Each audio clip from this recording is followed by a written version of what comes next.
Hello, everyone. In this video, we're going to look through example 2. In this example, we're given a problem in context. So the situation is the growth rate of a city is given by the function f of t, which is 1 over 1 plus the natural log of t plus 1, where f of t is thousands of people per year, where t is the number of years after 2010. So we should interpret this as 2010 being our year 0, or when t equals 0. And now in part A, we're asked to use the midpoint rule with 4 rectangles to estimate the integral from 0 to 8 of f of t. All right, so let's set this up a little bit. So what is our change of t, or our rectangles, going to be? What is their width? Well, the total, we can draw a picture here of that interval that we're going to evaluate above, or integrate above. So we're looking from 0 to 8. This is our time, t.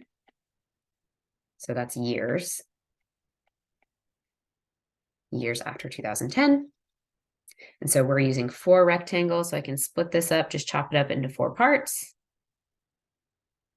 So that would be 0, 2, 4, 6, 8. And we can check to make sure that we have these widths correct by looking at the change of t, which will be 8 minus 0, so the length of the entire interval from 0 to 8, divided into 4 rectangles, gives us 8 over 4, which is 2, which is the widths of our rectangles that we have here. So now in order to evaluate the heights of our rectangle, we need to find the midpoints of each of our intervals. So first we're going to have 1. 1 is between 0 and 2. And we'll have 3, 5, and 7. So let's go ahead and set up that midpoint approximation. So we're evaluating m sub 4. So that will look like 2 times f of 1 plus f of 3 plus f of 5 plus f of 7. So recall, we're just computing the height of each rectangle is determined by the function value at the midpoint of each of these intervals. All right, so to find these function values, we just use the rule that we're given for our function. So this becomes 2 times 1 over 1 plus ln of 2, 1 plus 1, plus 1 over 1 plus natural log of 4, plus 1 over 1 plus natural log of 6, plus 1 over 1 plus ln of 8. All right, so if we're careful to plug this into our calculator or our online calculator, maybe Desmos, we will get that this value is approximately 3.385. So we're using this situation in a context, so we don't just want to leave this number hanging out without units. So what should our units be? So in a sense, we're wanting at this point to interpret what this integral is, or what this approximation is.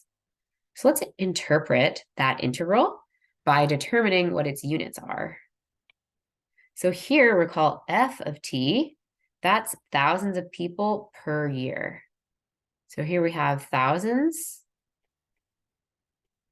of people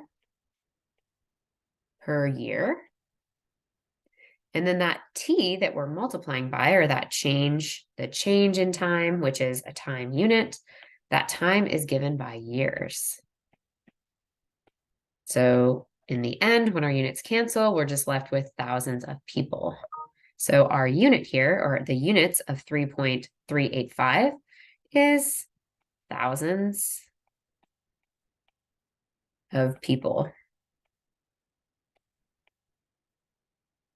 So what does this value mean? 3.385 thousands of people, what? So let's talk about how we would interpret this.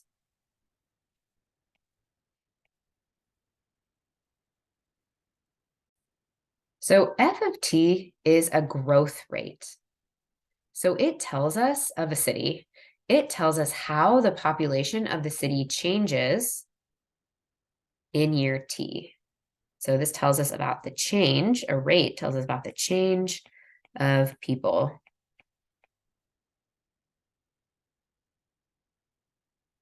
So when we're accumulating these changes over time, that tells us how many more or less people the city has grown by in that year span.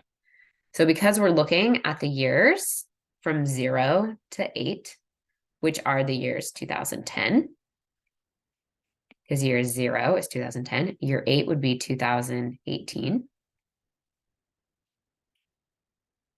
The integral, or the sum of this growth rate between these 2 years,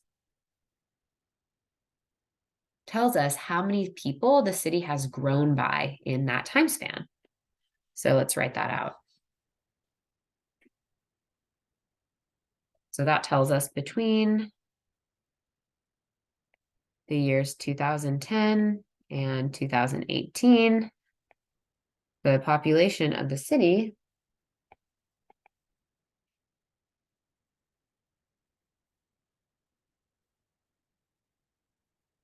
has grown or grows by about 3.385 thousand people.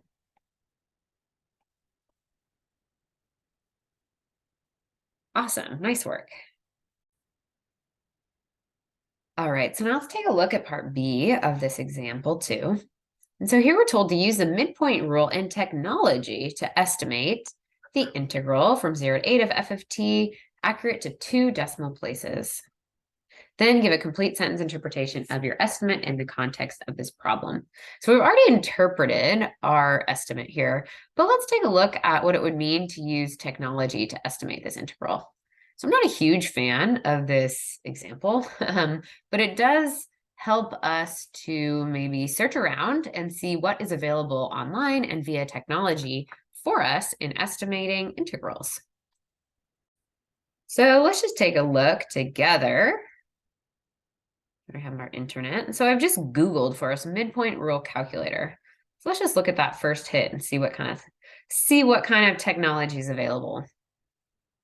So here we see that if we scroll down a little bit and make sense of what's going on here, what we can do is input a function. So let's do ours, 1 over 1 plus ln of, let's see, what was it? T plus 1. Let's see if it likes t. Sometimes they're kind of touchy with the variables, but we're going from 0 to 8. And we want to use, let's use 4 rectangles here. Parenthesis mismatch. Ay. Okay, calculate.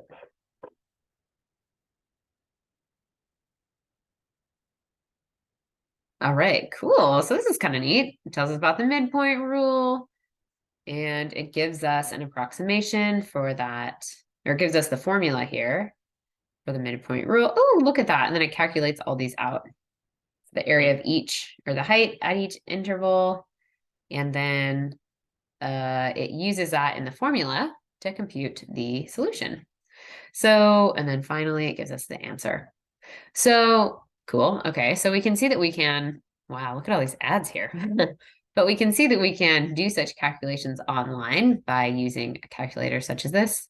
One thing I want us to keep in mind is that if we just use a calculator like this without understanding the midpoint rule, then we're not really able to get a sense of what it is we're actually computing.